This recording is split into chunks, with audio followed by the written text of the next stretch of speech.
பொழைக்கிறது உனக்கு புதுசு இல்லை, எனக்கு புதுசு இல்லை. வரப்போற 10 நிமிஷம் ரொம்ப குரூஷியல்டா. நீ விட்டுறாத, நானும் விட்டுற மாட்டேன். கூட போகுது. இது உண்மையிலே என்னோட மென்டல் ஹெல்த் இதை நம்பி தான்டா இருக்கு. ஒத்துக்கிட்டு போனீங்கன்னா நான் அவ்வளோதான்டா, 4 மாசம் என்னால் எதுவுமே பண்ண முடியாதுடா. அதுவும் எவ்வளவு எல்லாரையும் அடிச்சு துவச்சி விட்டு கடைசி போய் தோத்துட்டீங்கன்னா ஐயோ.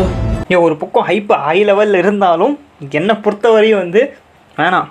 எதாக இருந்தாலும் ஃபைனல்ஸ் முடிஞ்சதுக்கப்புறம் மொத்தமாக பார்த்துக்கலாம். அதுக்கு முன்னாடி இந்த எக்ஸ்பெக்டேஷன் எதுவுமே வேணாம். அமைதியாக போன மாதிரி, முன்னாடியே சொன்ன மாதிரி ஒரு போன மாதிரி உட்காந்து அப்படியே வந்து பார்க்கலாம். எல்லாம் முடிக்கட்டும், கப்பு கைக்கு வர வரையும் எதுவுமே பண்ண வேணாம், அப்படியே உட்காந்துருக்கலாம். எக்ஸ்பெக்டேஷனே வேணாம் அப்படிங்கிற அளவுக்கு வந்தாச்சு. வந்து நீ இப்போதைக்கு இருக்கிற ரிப்போர்ட் படி செமிஃபைனல்ஸ் எப்படியோ நமக்குனே வருவான் போல. வர்ண பகவான் கொஞ்சம் கூட கருணையே காட்ட மாட்டேங்கிறாரு. ஸோ இந்த ஃபைனல்லையும் பார்த்தீங்கன்னா வந்து கன்ஃபார்ம் வந்து மழையால் அஃபெக்ட் ஆகிறதுக்கான வாய்ப்புகள் பார்த்தீங்கன்னா ஹை பர்சன்டேஜில் இருக்குது. பட் என்ன ஒரு நல்ல விஷயம்னா ரிசர்வ் டே இருக்குது. பட் அதுலேயும் ஒரு கெட்ட விஷயம் என்னன்னா அந்த ரிசர்வ் டேலையும் மழை கன்ஃபார்ம் வரும் அப்படிங்கிற மாதிரி இப்போதைக்கு சொல்லியிருக்காங்க. வெதர் ஃபோர்காஸ்ட்டு அநியாயத்துக்கு மோசமாக இருக்குது. பட் இப்போதைக்கு நிறைய பேர் அந்த பாயிண்ட் ஆஃப் வியூ எக்ஸ்பெக்டேஷன்ஸ் என்னன்னா, ஸோ கன்ஃபார்ம் எப்படி ஆக்சுவலாக ஃபைனல் செமிஃபைனலே வந்து நடக்குமா அப்படிங்கிறது ஒரு மாதிரி ஒரு டவுட்டாக தான் இருந்தது. ஏன்னா ஹெவி ரெயின் இருக்கும், தண்டர் ஸ்டோம் இருக்கும், அது இதுன்னு சொல்லி சொன்னாங்க நினச்ச மாதிரியே. பட் ஆக்சுவலாக எக்ஸ்பெக்ட் பண்ணது வந்து கேம் நடந்ததுக்கப்புறம் ஒரு 5-6 ஓவருக்கு அப்புறம் அந்த டைமிங்கில் வந்து ரெயின் ஸ்டார்ட் ஆகும். அங்கேருந்து வந்து அவங்க டைமிங் படி பார்த்திங்கன்னா வந்து ஒரு ஈவினிங் டைம் வரையும் கன்ஃபார்ம் வந்து மழை இருக்கும் அப்படிங்கிற மாதிரி. அந்த முன்னாடியே சொன்ன மாதிரி நமக்கு தெரியும். ஸோ ரிசர்வ் டே வந்து செமிஃபைனல் 2க்கு கடை இந்தியா வர்சஸ் இங்கிலாந்துக்கு இல்லைன்னு சொல்லி சொல்லிட்டாங்க. எக்ஸ்ட்ரா டைம் சொல்லி கொடுத்தாங்க, 250 நிமிஷம் 250 மினிட்ஸ் எக்ஸ்ட்ராவாக. பட் இருந்தாலும் அந்த டைமிங்கில் மழை வர சான்ஸ் இருக்குது அப்படிங்கிற மாதிரி சொல்லியிருந்தாங்க. பட் அந்த டைம்லேயும் மழை வரக்கான வாய்ப்புகள் கொஞ்சம் அதிகமாக இருக்குது அப்படிங்கிற மாதிரி சொல்லியிருந்தாங்க. பட் என்ன ஆச்சுன்னு சொல்லி தெரில. நினச்சதை விட முன்னாடியே வந்து மழை வந்துச்சு. கேம் ஃப்ளோவில் தான் வந்து மழை வரும் அப்படிங்கிற மாதிரி அந்த ப்ரெடிக்ஷன்லேருந்து டாஸுக்கு முன்னாடி அப்படிங்கிறத தாண்டி அன்றைக்கி காலையிலேயே வந்து மழை பெய்ய ஆரம்பிச்சிருச்சு. ஆக்சுவலாக மேட்ச் வந்து 10:30 மணிக்கு ஆரம்பிக்கணும். முன்னாடியே விடிய கால ஏர்லி மார்னிங்லேருந்தே பார்த்திங்கன்னா வந்து யூஎஸ்ஏ டைம் படி அங்கே மழை பெய்ய ஆரம்பிச்சிருச்சான். ஸோ அந்த ரீசனாக என்னமோ சொல்லி தெரில. மழை முன்னாடியே எப்படி வந்ததோ அதே மாதிரி கொஞ்சம் சீக்கிரமாகவும் போயிடுச்சு. நிறைய பேர் வந்து அட்லீஸ்ட் ஒரு 10 ஓவர் மேட்சும் அதுவே நடக்குமா அப்படிங்கிற மாதிரி டவுட்டில் இருந்தது. பட் அதுக்கப்புறம் நல்ல வேலை ஷார்ட் அண்ட் எதுவுமே ஆகாமல் கரெக்டாக ஃபுல் ஓவர்ஸும் ஆடிட்டாங்க. அது ஒரு நல்ல விஷயம். ஆக்சுவலாக இங்கிலாந்து கேப்டன் ஜாஸ் பட்லரே அதை பொறுத்து தான் வந்து டாஸை வந்து எடுத்திருப்பார். ஸோ மேபி டிஎல்எஸ் மெத்தட் எங்கேயே திடீர்னு வந்துச்சுன்னா பேட்டிங் கொஞ்சம் ஈஸியாக இருக்கும் அப்படிங்கிற மாதிரி அதை பாயிண்ட் ஆஃப் வியூவில் வச்சு தான் ஃபஸ்ட்டு பவுலிங் போடுறோம் அப்படின்னாரு. பட் இன்னொரு சைடில் ரோஹித் சர்மா உண்மையிலேயே வந்து கண்டிஷன் அப்படிங்கலாம் தாண்டி டாஸ் கிடச்சா கன்ஃபார்ம் நாங்கள் பேட்டிங் தான் எடுத்துருப்போம் அப்படின்னு ஒரு ஸ்ட்ரைட் ஃபார்வர்டாக சொல்லியிருந்தார். கன்ஃபார்ம் விழுந்திருந்தாலுமே ஒரு பேட்டிங் தான் எடுத்திருப்பார். பிகாஸ் சர்ஃபேஸ் பற்றி எங்களுக்கு தெரியும். தென் வந்து இந்த கண்டிஷன் ஆல்ரெடி வந்து நாங்கள் நியூயார்க்கில் ஆடினது உண்மையிலேயே வந்து பிளேயர்ஸுக்கு ஒரு மாதிரி வந்து அந்த ஐடியா கிடச்சிருச்சு கைஸ். ஒரு மாதிரி வந்து ஃபஸ்ட்டு என்னடா அது பிச்சு இங்கே போய் இங்கே எல்லா மேட்சும் இங்கே போட்டாங்களே அப்படின்னு சொல்லி ஒரு வருத்தம் இருந்தாலும் அந்த ஸ்லோ விக்கெட்டில் ஆடி இதுக்கு மேலே இதுக்கு மேலே எந்த விக்கெட்டாக இருந்தாலும் பார்த்துக்கலாம்டா அப்படிங்கிற ஒரு கான்ஃபிடன்ஸ் இந்தியன் பேட்டர்ஸுக்கு வந்துருச்சு. குறிப்பாக மிடில் ஆர்டர் பேட்ஸ்மேன்ஸுக்கு. ஸோ அந்த ஐடியா கிளியராக இருந்தது. ஏன்னா அவ்வளோ டஃப்பாக இங்கிலாந்து பேட்டிங் பண்ணும்போது தெரிஞ்சிருக்கும். ஆக்சுவலாக நார்மலாகவே அவங்களுக்கு ஸ்பின்னர்றது கொஞ்சம் கஷ்டம் ஸ்லோ விக்கெட்டில். பட் இருந்தாலும் இந்தியன் பேட்ஸ்மேன்ஸ் குறிப்பாக கிறிஸ்டானெலாம் வச்சு செஞ்சாங்க. ஒரு பக்கம் விக்கெட் அவனுக்கு கிடைச்சாலும் விக்கெட் எடுத்து என்ன பிரயோஜனம், போட்டு கிழிச்சாரு. ஹர்திக் பாண்டியாலாம் போட்டு பிரின்னு பிரிச்சாரு 2 சிக்ஸஸ். அந்த ரோஹித் சர்மா ஸ்டார்டிங்கில் பார்த்தீங்கன்னா சூப்பராக அந்த ஹைலைட்ஸை வந்து நான் எடுக்கலான்னு பார்த்தேன். பட் எனக்கு இந்த ப்ரிவியூவே முடிச்சு இதை அப்லோட் பண்ணுறது எனக்கு கன்ஃபார்ம் வாய்ப்பு இல்லை. இந்தியா வர்சஸ் ஆஸ்திரேலியா அந்த ஹைலைட்டே இந்த ஒரு வாய்ஸ் ஓவர் கொடுத்து எடிட் பண்ணாமல் வச்சுருக்கேன். இது கரெக்டு ஒரு சொம்ப மேட்ச். ரோஹித் சர்மா கரெக்டாக அந்த இனிஷியல் பேஸில் ரன்ஸ் அடித்தார். அதுக்காக ஓவராக எக்ஸ்போஷனும் போகலை. ஸோ ரொம்ப அடித்து அக்ரெஷன் கிரிக்கெட்டும் ஆடல. ட்ரெஸ்ஸிங் ரூம் அந்த ஃபீல்டிங் மெடல் அந்த இதில் கூட சொல்லியிருந்தார் ஃபீல்டிங் கோச்சு. அக்ரெஷன் காமிச்சிங்க, அதை கூட இந்த கம்போஷனும் காமிச்சிங்க. எங்கே அடிக்கணும் எங்கே அடங்கி போகணும் அப்படிங்கிற மாதிரி அந்த ரெண்டுமே பேலன்ஸாக இருந்தது. ஓவராக டிஃபென்சிவாகவும் போகாமல் கரெக்டாக எப்போ அட்டாக் பண்ணுமோ அந்த டைமில் அட்டாக் பண்ணாங்க. தென் ரோஹித் சர்மா அந்த சூரியகுமார் யாதவ் கரெக்டாக அங்கேருந்து பார்த்தீங்கன்னா ரோஹித் சர்மா ஒரு சைடில் பார்த்தீங்கன்னா 150 இல்லை 160 அப்படின்னு தான் நினச்சிருந்தேன் நான். டோட்டல் ஐ திங்க் 140 150 சொல்லியிருந்தார். அதுதான் எங்களோட ப்ரெடிக்ஷன் ஸ்கோராக இருந்தது. அவரே டாஸ் அப்போ சொல்லியிருந்தார் கன்ஃபார்ம் பிச்சு போக போக வந்து ஸ்லோ ஆகும், பேட்டிங் கன்ஃபார்மாக டஃப்பாக வந்து லோ விக்கெட் மாதிரி தெரியுது. ஸோ பால் லோவாக தான் வரும். ஸோ கன்ஃபார்ம் எங்களோட பவுலர்ஸ் மேலே நாங்கள் ட்ரஸ்ட் இருக்குது. அதை தாண்டி அந்த 150 140 ப்ளஸ் ரன்ஸே போதும் அப்படிங்கிற மாதிரி ப்ரெசன்டேஷனில் கடைசியாக வந்து சொல்லியிருந்தார். அந்த டார்கெட் ரன்ஸ் எவ்வளோ வச்சுருந்தீங்க அப்படிங்கிற மாதிரி. எங்களோட டார்கெட் ரன்ஸ் இவ்வளோ தான் வச்சிருந்தோம் அப்படிங்கிற மாதிரி. அங்கிருந்து அந்த சூரியகுமார், ரோஹித் சர்மா அவன் அந்த பார்ட்னர்ஷிப் கொடுத்த அந்த எக்ஸ்ட்ரா ரன்ஸ் பின்னாடி வர பேட்ஸ்மேன்ஸுக்கு ஒரு ஃப்ரீடம் கொடுத்துச்சு. ஆக்சுவலாக ஒரு டைமில் வந்து 210 200 பாசிபிள் அப்படிங்கிற மாதிரி இருந்தது. பிகாஸ் பின்னாடி அக்ஷர் பட்டேல் ஒரு பேட்ஸ்மேன் இருந்தார். நான் ஒரு சைடில் கன்ஃபார்ம் 190 கூட பாசிபிள் அப்படிங்கிற மாதிரி யோசிச்சுட்டு இருந்தேன். பட் இருந்தாலும் விக்கெட் ரொம்ப ஸ்லோவாக இருந்தது கடைசியில் போக போக. ஸோ கடைசியாக 170 அப்படின்னு சொல்லி பார்த்தீங்கன்னா முடிச்சிருந்தாங்க. கூட ஃபீல் பண்ணியிருப்பார், கொஞ்சம் ஒரு 10-20 ரன் சேர்த்து தான் கொடுத்துட்டோம் அப்படிங்கிற மாதிரி. ஆக்சுவலாக டாஸ் ஐடியாவில் அவர் தப்பு எதுவும் சொல்ல முடியாது. ஏன்னா ஃபோர்காஸ்ட்டை பற்றி அவருக்கு முன்னாடியே தெரிஞ்சிருச்சு. டக்வர்ட் லூயிஸ் மெத்தட் மேபி வந்துச்சுன்னா கொஞ்சம் ஈஸியாக இருக்கும் அப்படிங்கிற மாதிரி இருந்தது. இன்னொரு சில எனக்கு வேறு பயமாக இருந்தது. ஒரு பக்கம் என்ன தான் வந்து டக்குன்னு விக்கெட்ஸ்லாம் போயிட்டு இருந்தாலும் திடீர்னு மலைக்கு வந்துட்டு டிஎல்எஸ் மெத்தடுக்கு போட்டான். ஆனால் இப்போ ரிசர்வ் டே வேறு இல்லை, அந்த மாதிரி ஏதோ ஆயிடுச்சுன்னா திடீர்னு 2 ஓவரில் நீங்கள் 20 ரன் 30 ரன் அடிச்சாவே வின்னு அப்படின்னு சொல்லி இங்கிலாந்து சொல்லிடுவானுங்க. அது ஒரு பெரிய அட்வான்டேஜாக இருந்தது. அதை தாண்டி இங்கிலாந்து பேட்ஸ்மேன்ஸ் வேறு ஓப்பனிங்கில் விக்கெட் வேறு விட்டானுங்களா. ஸோ விக்கெட் போச்சுன்னா ரன்ஸ் பார்த்தீங்கன்னா டார்கெட் கொஞ்சம் கம்மியாகும். டிஎல்எஸ் மெத்தட் அந்த பயம் இருந்தது. அதாவது சீக்கிரம் இந்த 10 ஓவர் எப்போலாம் முடியும் அப்படிங்கிற மாதிரி இருந்தது. நல்ல வேலை ஸோ பெருசாக ரெயின் அஃபெக்ட் பண்ணல. ஒரு மாதிரி வந்து ஃபுல் கேமும் பார்த்து அதை வச்சு தான் மேபி இந்த கேமும் பார்த்தீங்கன்னா கன்ஃபார்ம் அந்த கேம் செமிஃபைனலை தாண்டி ஃபைனலுக்கு அந்தளவுக்கு வந்து இப்போதைக்கு வந்து பெர்சன்டேஜ் ரெயின் வரதுக்கான சான்ஸ் கொஞ்சம் கம்மின்னு தான் சொல்லியிருக்காங்க. இருந்தாலும் எப்படி வரும்னு நினச்ச மாதிரி வரலையோ அதே மாதிரி வராதுன்னு இப்போ நினச்சிட்டு இருக்கிற மாதிரி வரலாம். ஸோ இப்போதைக்கு கன்ஃபார்மாக எதுவும் சொல்ல முடியல. பட் கன்ஃபார்ம் மழை வரதுக்கான சான்சஸ் அதிகமாக இருக்குது அப்படிங்கிறத சொல்லியிருக்காங்க. இது என்ன பிரச்சனைனா ரிசர்வ் டேவ்லேயும் மழை இருக்குது. ஆக்சுவலாக மேட்ச்சு நம்ம டைம் கணக்குப்படி 8 மணிலேருந்து பார்த்தீங்கன்னா 12 மணி வரையும் ரவுண்ட் ஆஃபில் வரும். அங்கேருந்து இப்போதைக்கு எக்ஸ்ட்ரா டைமும் பார்த்தீங்கன்னா கொடுத்துருக்காங்க. அதாவது கேம் நார்மல் ஷெட்யூல் போட்ட சாட்டர்டேவும் பார்த்தீங்கன்னா எக்ஸ்ட்ரா டைம் இருக்குது. 190 மினிட்ஸ் பார்த்தீங்கன்னா எக்ஸ்ட்ராவாக கொடுத்துருக்காங்க. மேபி மழையால் மேட்ச் அஃபெக்ட் ஆனால் அங்கேயும் ஒரு வேளை மழை வந்து ஃபுல்லாக வந்து ஒரு மாதிரி மேட்ச் நடக்க முடியல, ரிசல்ட் கரெக்டாக கொடுக்க முடியல அப்படின்னா ரிசர்வ் டே பார்த்தீங்கன்னா சண்டே இருக்குது. சண்டேவிலையும் பார்த்தீங்கன்னா எக்ஸ்ட்ரா மினிட்ஸாக வந்து 190 மினிட்ஸ் கொடுத்துருக்காங்க. என்ன கணக்கோ கொடுக்குறான். ஒரு ரவுண்ட் ஆஃப் பண்ணி ஒரு மணி நேரம் 1.5 மணி நேரம் கூட கொடுக்க மாட்டான். அது எக்ஸ்ட்ரா 10 நிமிஷத்துக்கு எதுக்கு கொடுக்குறானுங்கன்னு தெரியல. 190 மினிட்ஸ்னா மேத்தமெட்டிக்கலி டிவைடட் பை 60 3 மணி நேரம் ப்ளஸ் 10 நிமிஷம். அதுக்கும் செமிஃபைனலுக்கும் அப்படி தான் கொடுத்தானுங்க 250 நிமிஷம் அப்படின்னு. 250 கூட ஒரு மாதிரி வந்து ஏதோ 215 முடிஞ்சு. இது சம்மந்தமே இல்லாமல் 190. அட்லீஸ்ட் ரவுண்ட் ஆஃப் 200 கொடுத்தா கூட பரவாயில்ல. என்ன டெக்னிக் டக்வர்ட் லூயிஸ் விட இது ஒரு மார்க்கம். 2 டேக்குமே பார்த்தீங்கன்னா வந்து ஷெட்யூல் ஆஃப் த ஃபைனலுக்கும் வந்து சாட்டர்டே வந்து 190 மினிட்ஸ் ப்ளஸ் இருக்குது. அதே மாதிரி ரிசர்வ் டேலையும் பார்த்தீங்கன்னா 190 மினிட்ஸ் வந்து ப்ளஸ்ஸாக கொடுத்துருக்காங்க. மேபி அந்த அளவுக்கு வந்து போய் அஃபெக்ட் ஆகாதுன்னு நினைக்கிறேன். அந்த 2 டே இருக்கிறதுனால ரிசர்வ் டே எக்ஸ்ட்ரா கொடுத்துருக்கனால கன்ஃபார்ம் டிஎல்எஸ் மெத்தட் உள்ள வரதுக்கான சான்ஸ் ரொம்ப கம்மி. ஸோ எனக்கு தெரிஞ்சு அது ஒரு நல்ல விஷயம். ஆனால் இதெல்லாம் தாண்டி இன்னொரு நல்ல விஷயம்னா டே கேம். ஸோ ஈவினிங் கேமாக இருந்தால் இல்லை வந்து நைட் டைமாக இருந்தால் கன்ஃபார்ம் வந்து எதுவுமே ஒன்று தானே. ஈவினிங் நைட்டு வளரிட்டு இருக்கேன். கன்ஃபார்மாக அங்கே வந்து டியூ வந்து அந்த ஃபஸ்ட் பேட்டிங்கு செகண்ட் பேட்டிங் அப்படிங்கலாம் பெரிய எஃபெக்டாக யோசியில் பெருசாக அந்த மாதிரி இல்லை. பட் இருந்தாலும் அந்த ரிஸ்க்கு கொஞ்சம் இல்லை டே கேம் அப்படிங்கிறனால. ஸோ அது அந்த ஒரு விஷயத்தில் மேபி வந்து இந்தியன் டீம் ரொம்ப நாளாக வந்து இந்த டியூனால் அஃபெக்ட் ஆகிட்டு இருந்தது. அதை தாண்டி ரெயின்னால் மேபி வந்து டியூ அஃபெக்ட் ஆகுமா அப்படின்னு கேள்வியே வேணாங்க. செமிஃபைனல் பார்த்தவங்களுக்கே தெரிஞ்சிருக்கும். பயங்கரமாக இருக்குது ட்ரைனேஜ் சிஸ்டம். வெதரும் அந்த மாதிரி தான் இருக்குது. மழை பெஞ்ச இடம் மாதிரியே வந்து இங்கிலாந்து கண்டிஷனோட ரொம்ப சூப்பராக இருக்குது. இங்கிலாந்து கண்டிஷனில் கூட அந்த மழை வந்ததுக்கான ஏதோ ஒரு அடையாளங்கள் பிக்சரில் கொஞ்சம் தெரியும். இல்லை அட்லீஸ்ட் வந்து அவுட்ஃபீல்ட் லேசன் தெரியும். ட்ரைனேஜ் சிஸ்டம் போட்டு சுத்தமாக மழை பெஞ்சது தடமும் தெரில, எதுவுமே தெரில. மேலே வானமும் பார்த்தீங்கன்னா பளிர்ந்து வெயில் அடிக்குது. ஆனால் அதே சமயத்தில் திடீர்னு தூறல் வருது, எப்போ மழை பெய்யும், திடீர்னு ஒரு மாதிரி ஒரு க்ளவுட்ஸ் வருது, ஃபுல்லாக டார்க் ஆகிடுது. அதை தாண்டி ஓப்பன் ஸ்டேடியம் வேறையா, அது ஒரு பிரச்சனை. பட் இவ்வளோ விஷயங்கள் இருந்தாலுமே கிரவுண்ட்ஸ்மேன் பயங்கர ஒர்க்கு. செமிஃபைனல்லாம் பயங்கரமாக டக்குன்னு உள்ளே வந்தாங்க. அதான் பார்த்தீங்கன்னா வந்து ட்ரைனேஜ் சிஸ்டம்லாம் பயங்கரமாக ஒர்க் ஆச்சு. பிச்சு கொஞ்சம் கூட மழை அவ்வளோ நேரம் பெஞ்சுது. காலையில் ஆரம்பித்த மழை யூஎஸ்ஏ டைம் படி மதியானம் வரையும் பேஞ்சு. அதுக்கப்புறம் கூட வந்து பேஞ்சுது. அங்கங்கே ரிசல் வந்தது. ரிசல்னு தூரம்னு சொல்ல முடியாது, பளிர்னே பேஞ்சுது. பட் பிச்சு கடைசி வரையுமே அஃபெக்ட் ஆகலை. கொஞ்சம் கூட அந்த டிஃப்ரென்ஸும் தெரியல. ஸோ அது ஒரு நல்ல விஷயம். ஒரு மாதிரி ஒன் சைடாக போகாமல் கண்டிஷன் பேஸ் பண்ணி எந்த டீமுக்கும் அட்வான்டேஜ் இருக்காது. கன்ஃபார்ம் வந்து 2 டீமுமே அந்த ஸ்ட்ரென்த்தை வச்சு தான் போவாங்க. யார் ஜெயிக்கும், ஸோ கன்ஃபார்ம் எந்த டீம் பயங்கர ஸ்ட்ரென்த்தாக இருக்கும் அவங்க தான் வந்து ஜெயிப்பாங்க அப்படிங்கிற மாதிரி தான் இருக்கும். ஸோ கண்டிஷன் கன்ஃபார்மாக இங்கேயும் அஃபெக்ட் பண்ண போகிறதில்ல டீமோட ஸ்ட்ரென்த்தை. ஸோ பெருசாக நான் வந்து என்ன இதுன்னு சொல்ல தோணல, எல்லாத்துக்குமே தெரியும். ஒரு சைடில் சவுத் ஆஃப்ரிக்கா கன்சிக்யூட்டிவாக வின் பண்ணியிருக்காங்க. 8 வின்ஸ் பார்த்தீங்கன்னா அப்படியே கன்சிக்யூட்டிவாக பண்ணியிருக்காங்க. வேர்ல்டு கப் ரெக்கார்டு வேறு. T20 வேர்ல்டு கப்லேயே வந்து மோஸ்ட் கன்சிக்யூட்டிவ் வின்ஸ் பார்த்தீங்கன்னா இப்போ ஃபஸ்ட்டு அவங்க தான் இருக்காங்க. 2வது இந்தியா இருக்காங்க 7 வின்ஸோட. நமக்கு ஒரு மேட்ச் ரைனில் வாஷ் அவுட் ஆச்சு. ஒரு பக்கம் இந்த ரெக்கார்டு சவுத் ஆஃப்ரிக்காட்ட இருந்தாலுமே அந்தளவுக்கு கன்வின்ஸாலாம் போகல. ஸோ ஒரு மாதிரி வந்து எல்லா மேட்சும் ஒரு டைட் மேட்ச் தான். அவங்க பவுலிங்ஸ் வச்சு பார்த்தீங்கன்னா வந்து கொஞ்சம் வந்து பேக் பண்ணியிருப்பாங்க கேமை. அதன் மிடில் ஆர்டர்ஸில் வந்து டேவிட் மில்லர் கன்ஃபார்மாக எப்போல்லாம் டாப் ஆர்டர்ஸும் மிடில் ஆர்டர்ஸும் குழப்பி விடுறானுங்களோ, சொதப்பி மேட்ச் அதில் பாரலத்துக்கு கொண்டு போகிறாங்களோ, அங்கேருந்து திடீர்னு ஒரு தேவதூதர் மாதிரி உள்ளே வந்து பார்த்தீங்கன்னா அப்படியே காப்பாற்றி விட்டுறாரு இன்னிங்ஸை. ஸோ எனக்கு தெரிஞ்சு கேம் பிளானாக டேவிட் மில்லரோட விக்கெட் கொஞ்சம் குரூஷியல். கன்ஃபார்மாக வந்து அவர் ஒரு ஃபஸ்ட் பேட்டிங்கும் சரி செகண்ட் பேட்டிங்கும் சரி, சவுத் ஆஃப்ரிக்கா பொறுத்தவரை செகண்ட் பேட்டிங் கன்ஃபார்ம் வந்து ஒரு ப்ராப்ளம் இருந்திருக்கு. இப்போன்னு கிடையாது, ரொம்ப வருஷத்துக்கு முன்னாடியே அது ஆரம்பிச்சிருச்சு. ஓடிஐ வேர்ல்ட் கப்லேருந்து இப்போ பார்த்தீங்கன்னா கண்டினியூ ஆகிட்டு இருக்கு. அந்த செகண்ட் பேட்டிங் பண்ணும்போது அவங்களுக்கு லைட்டாக அந்த மிடில் ஆர்டர் லைட்டாக குழப்பம் வருது. பட் எனக்கு தெரிஞ்சு செகண்ட் பேட்டிங் ஃபஸ்ட் பேட்டிங் அப்படிலாம் தாண்டி டாஸ் வந்து பெருசாக குரூஷியலாக இருக்காது. ஸோ ரோஹித் சர்மாவோட மென்டாலிட்டி படி கன்ஃபார்ம் ஃபைனலும் பார்த்தீங்கன்னா இதே ஐடியாவில் தான் போவார், ஃபஸ்ட் பேட்டிங் எடுத்துகிட்டு. ஏன் அப்படின்னா இந்த கிரவுண்டு கிட்டத்தட்ட பார்த்தீங்கன்னா வந்து ஸ்பின்னருக்கு ஹெல்ப்ஃபுல்லாக இருக்க, ஸ்பின்னர்ஸுக்கு கொஞ்சம் பார்த்தீங்கன்னா ஹெல்ப் அதிகமாக இருக்குது. பிகாஸ் இந்த பார்படாஸ் தானே ஸ்பெல்லிங் வேறு, அது வேறு குழப்பமாக இருக்குது.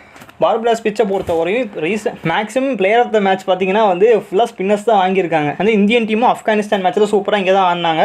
அக்ஷர் பட்டேல், ஜடேஜா எல்லாருக்குமே பார்த்தீங்கன்னா வந்து குல்தீப் யாதவ் ஆல்ரெடி நடந்த மேட்ச்சில் நல்லா பெர்ஃபார்மன்ஸ் கொடுத்துருக்காங்க. அண்ட் தென் பிச்சும் பார்த்தீங்கன்னா ஸ்பின்னர்ஸ் ஃப்ரெண்ட்லியாக தான் இருக்க போது. அதுக்குன்னு பேஸ் பவுலர்ஸுக்கு வந்து ஹெல்ப் இருக்காதுன்னு சொல்ல முடியாது. ஸோ கன்ஃபார்ம் ஃபாஸ்ட் பவுலர்ஸுக்கும் பார்த்தீங்கன்னா வந்து ஹெல்ப் இருக்குது. பட் அதை தாண்டி எக்ஸ்ட்ராவாக ஸ்பின்னர்ஸுக்கு பார்த்தீங்கன்னா வந்து அந்த பிச்சில் கன்ஃபார்ம் அசிஸ்டன்ஸ் இருக்க போகுது. ஸோ நார்மல் அந்த விக்கெட்டே அந்த மாதிரி தான். ஸோ பெருசாக கவர் சிஸ்டம் வந்து ட்ரைனேஜ் சிஸ்டம் நல்லா இருக்குது. ஸோ எவ்வளோ மழை வந்தாலும் கன்ஃபார்ம் பிச் அஃபெக்ட் ஆகாது அப்படிங்கிறது கன்ஃபார்ம் தெரிஞ்சிருச்சு. அந்த விதத்தில் கொஞ்சம் ஒரு குவாலிட்டியான ஃபைனல் வந்து பார்க்கலாம். ஸோ ஃபோர்காஸ்டிங் வெதர் அது இதுன்னு சொல்லி பார்த்தீங்கன்னா எந்த ஒரு ட்ரபுளும் வராது. டீம்ஸை பொறுத்தவரையும் முன்னாடியே சொன்ன மாதிரி தென் வெதரை வந்து பார்த்தேன். ஆக்சுவலாக வந்து மழை வந்து மேட்ச் அவங்க டைம் படி தான். அது யூஎஸ்ஏ டைம் இந்தியன் டைம் கொஞ்சம் டிஃப்ரென்ஸ் வரும். நான் யூஎஸ்ஏ டைம் படி சொல்கிறேன். யூஎஸ்ஏ டைம் படி பார்த்தீங்கன்னா வந்து மேட்ச் 10:30 மணிக்கு ஆரம்பிக்கும். பட் என்னன்னா மழை வந்து அங்கே 5 மணிக்கே ஆரம்பிக்கும் அப்படிங்கிற மாதிரி இப்போதைக்கு ரிப்போர்ட் இருக்குது வெதர் படி. பட் இது கன்ஃபார்ம் எதுவும் சொல்ல முடியாது, என்ன வேணால் சேஞ்ச் ஆகலாம். இப்போதைக்கு இருக்க அப்டேட் படி 27 இன்னைக்கு படி என்ன 28 டேட்டை பொறுத்தவரையும் 28 ஜூன் 2024 பொறுத்து இந்த டேட்டை பொறுத்தவரையும் 5 மணிக்கே மழை பெஞ்சு அங்கிருந்து பார்த்தீங்கன்னா வந்து ஒரு 9 மணிகள் இடிகள்லாம் பார்த்தீங்கன்னா வந்து அப்படியே ஊடுருவி கடைசியில் மழை நிற்கிற மாதிரியே தெரியல. 6 மணிக்கு தான் வந்து ஸ்டாப் ஆகும் அப்படிங்கிற மாதிரி இப்போதைக்கு 6 மணிக்குமே ஸ்டாப் ஆகும் கிடையாது, அது 8 மணி வரையும் பார்த்தீங்கன்னா பெய்யும் அப்படிங்கிற மாதிரி சொல்லியிருக்காங்க. மேட்ச் இதில் வந்து அதாவது அடுத்த ரிசர்வ் டே சண்டேவை பொறுத்தவரையும் பார்த்தோம்னா அங்கேயும் பார்த்தீங்கன்னா அதே கதை தான். கரெக்டாக மேட்ச் 10:30 மணிக்கு ஆரம்பிக்கும். பட் அங்கே கொஞ்சம் வந்து ஒரு சன்லைட் இருக்கும் அப்படின்னு சொல்லியிருக்காங்க. 11 மணிக்கு அதுக்கப்புறம் மழை பெய்யும். அங்கேருந்து இந்த மழை நிற்கிற மாதிரிலாம் தெரியல. அதுக்கப்புறம் அதுக்கப்புறம் பெஞ்சிட்டே தான் இருக்குது அப்படிங்கிற மாதிரி தான் தெரியுது. இவங்க கொடுத்தது எக்ஸ்ட்ரா நார்மல் டைம். அதாவது இப்போ 10:30 மணினா நம்ம இந்தியன் டைம் படி வந்து 10:30 மணி வந்து அங்கே ஆரம்பிக்குதுன்னா நமக்கு இந்தியாவில் வந்து நைட்டு வந்து 8 மணி. ஸோ 8 to 12 வந்து நமக்கு வந்து மேட்சோட ஷெட்யூலு. அங்கேருந்து 3 மணி நேரம் சொல்லியிருக்காங்க. இப்போ 12, 1, 2 என்ன கணக்கு 12, 12 மணி, 1 மணி, 2 மணி, 3 மணி. ஸோ ஆக்சுவலாக 3 o'clock வரையும் மேட்ச் கொஞ்சம் எக்ஸ்டெண்ட் ஆகும்.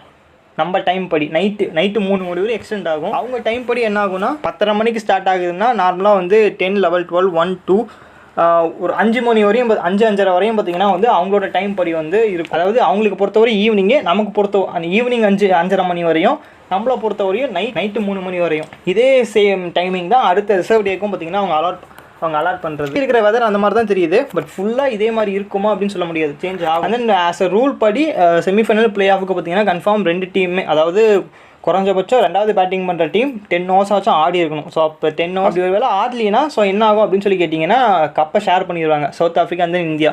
பட் எனக்கு இருந்தாலும் கொஞ்சம் வந்து பேசாமல் மழை பெஞ்சு ஷேர் பண்ணிட்டாங்கன்னா நல்லாயிருக்குன்னு தோணுது. ஏன்னா ஒரு சைடில் இந்தியாவும் பார்த்தீங்கன்னா வந்து அந்த ஃபைனல் வந்து ரொம்ப நாளாக வந்து அந்த கப்பு இல்லாமல் இருக்காங்க. பட் இன்னொரு சைடில் சவுத் ஆஃப்ரிக்கா ரொம்ப அந்த அன்லக்கி ஃபேவரில் இருக்காங்க. பாவம் பல வருஷமாக வந்து இப்போ இருக்கிற சவுத் ஆஃப்ரிக்கா எதுவும் சொல்ல அங்கங்கே சில ஓட்டைகள் இருக்குது. பட் ஒரு 4 வருஷத்துக்கு முன்னாடி 5 வருஷத்துக்கு முன்னாடி இந்த சவுத் ஆஃப்ரிக்கா டீமில் அதுக்கு முன்னாடி வரையும் சவுத் ஆஃப்ரிக்கா கப்பு ஒன்று தான் இல்லை, மற்ற எல்லாமே பார்த்தீங்கன்னா பவுலர் இருப்பான், ஆல்ரவுண்டர்ஸ் இருப்பானுங்க, பேட்ஸ்மேன்ஸ் இருப்பானுங்க. பட் அந்த அன்லக்கினஸ் அப்படிங்கிறது பார்த்தீங்கன்னா அவங்களுக்கு ஆல் ஓவர் இடத்துலையும் பார்த்தீங்கன்னா அட்டாக் போட்டிருக்கும். ஸோ எனக்கு கொஞ்சம் வந்து ஒரு பக்கம் வந்து இந்தியா ஜெயிக்கணும் அப்படிங்கிற ஒரு சைடில் இருந்தாலும் ரைட்டாக இன்னொரு சைடில் வந்து சவுத் ஆஃப்ரிக்கா நிலைமையை பார்க்கும்போது கொஞ்சம் இதுலேயும் மறுபடியும் தோத்துட்டானுங்கன்னா அவங்க ரொம்ப மனசுடைஞ்சு போயிடுவாங்க. எனக்கு இந்த டீம் வந்து வேர்ல்டு கப் அடிக்கணுமா அப்படிங்கிறத தாண்டி இந்த சவுத் ஆஃப்ரிக்கா அப்படிங்கிற நேம் ஒரு வேர்ல்டு கப் அடிக்கணும் அப்படிங்கிறத ஒரு மாதிரி ஒரு ஃபேவராக இருந்தது. அதுக்காக நம்மளும் கப்பு விட்டு கொடுக்க முடியாது. ஸோ மேபி மழை வர மாதிரி அது பாட்டு நடக்கட்டும். பட் இருந்தாலும் ஒரு சைடில் வந்து மழை வந்து 2 பேருமே கப்பை ஷேர் பண்ணிக்கோங்கடா அப்படிங்கிற மாதிரி வந்து லைட்டாக தோணுது. ஸோ ஸ்டோக்கர்ஸ் அப்படிங்கிற அந்த நேம் கொஞ்சம் அவங்கள விட்டு நம்மளே போட்டு அடிச்சுட்டு தான் இருக்கானுங்க. ஆக்சுவலாக chokers of the international cricket வந்து சோக்கர்ஸ் ஆஃப் த டிக்கெட் அப்படின்னு சொல்லி அது ஒரு பக்கம் போயிட்டுருக்கு. பட் மேபி கப்பு ஷேர் பண்ணா, மேபி மழை வந்து கொஞ்சம் கப்பு ஷேர் பண்ணுறான், இது ஒரு ஆப்ஷனில் தான் வச்சுருக்கேன். இதே மாதிரி நடக்கணும்னு இல்லை. இன்னொரு சைடில் வந்து ஒரு ரெண்டு டீமுமே மோதி கரெக்டாக வந்து ஒரு ஃபைனலை கொடுத்து அங்கேருந்து யார் வந்து அந்த டேயில் ஸ்ட்ரென்த்தாக இருக்காங்களோ நல்ல கிரிக்கெட் ஆடுறாங்களோ அவங்க வின் பண்ணிட்டோம் அப்படிங்கிறது ஒரு பக்கம் இருக்குது. பட் இன்னொரு சைடில் ஒரு ஓரமாக சின்ன ஒரு ஆசை, மழை வந்து 2 பேருமே ஷேர் பண்ணிக்கோங்கடா அப்படிங்கிற மாதிரி. அந்த வேர்ல்டு கப் முடிய போகுது, நாளைக்கான்னு சொல்லி தெரில கன்ஃபார்மாக. பட் ஒரு லைட்டாக வந்து அந்த ஒரு எமோஷன், அந்த ஃபீல் கொஞ்சம் கம்மியாக இருக்கிற மாதிரியே தோணுது. மேபி அந்த செமிஃபைனல் கொஞ்சம் வந்து ஈஸியாக இந்தியா ஜெயிச்சிட்டதுனால அந்த மாதிரி தெரியுதான்னு தெரில. அந்நியத்துக்கு இங்கிலாந்து மோசமாகிட்டானுங்க.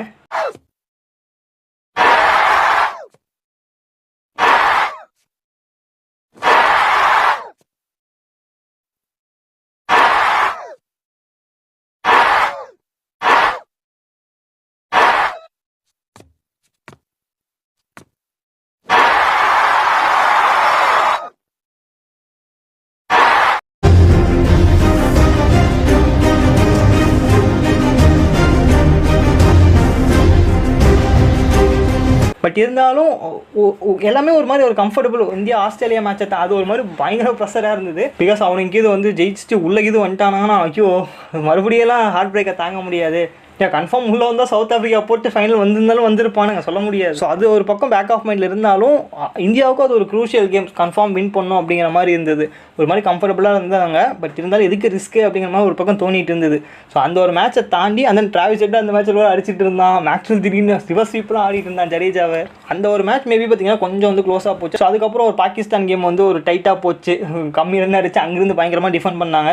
பட் அதை தாண்டி ஒரு மாதிரி வந்து ரொம்ப கம்ஃபர்டபுளாக போனதுனால வந்து அந்த ஃபீலே, அதை தாண்டி இந்த வேர்ல்டு கப் எமோஷன் லைட்டாக வந்து கொஞ்சம் கம்மியான மாதிரி தோணுது. இந்த ஹைப்பு கொஞ்சம் சோஷியல் மீடியா இந்த சில டாக்ஸ் அதெல்லாம் தாண்டி கேம் பார்க்கும்போது அந்த மெமரியில் பெருசாக எதுவுமே இல்லை அப்படிங்கிற மாதிரி லைட்டாக ஒரு ஃபீல் வருது. பட் இதை தாண்டி இதுக்கு ஒரு இன்னொரு மெயின் ரீசன் என்னென்னா, எல்லா மேட்சும் காலையிலே நடந்துருச்சு இந்தியாவுக்கு. அந்த நைட் ஒகேஷனில் மேபி வச்சாங்கன்னா அந்த அட்மாஸ்பியர் கொஞ்சம் அந்த கருப்பாக வேறு லெவலில் லைட்டு போட்டு நல்லா ஒரு மாதிரி வந்து கொஞ்சம் மெமரியில் உட்காந்துருக்கும் போல். எனக்கு லைட்டாக அது ஒரு விஷயம் இதாச்சு. அதை தாண்டி க்ரௌடு பெருசாக அநியாயத்துக்கு சுத்தமாக இல்லை. இந்தியா வர்சஸ் ஆஸ்திரேலியா ஃபைனல் எவ்வளோ இதில் பார்த்தோம், அவ்வளோ ஹைப்பில் பார்த்த அந்த மேட்சுன்னு கிடையாது. இந்தியாவில் அந்த 2020 அதை வேறு ஏன் ஞாபகப்படுத்துன்னு கேட்காதீங்க.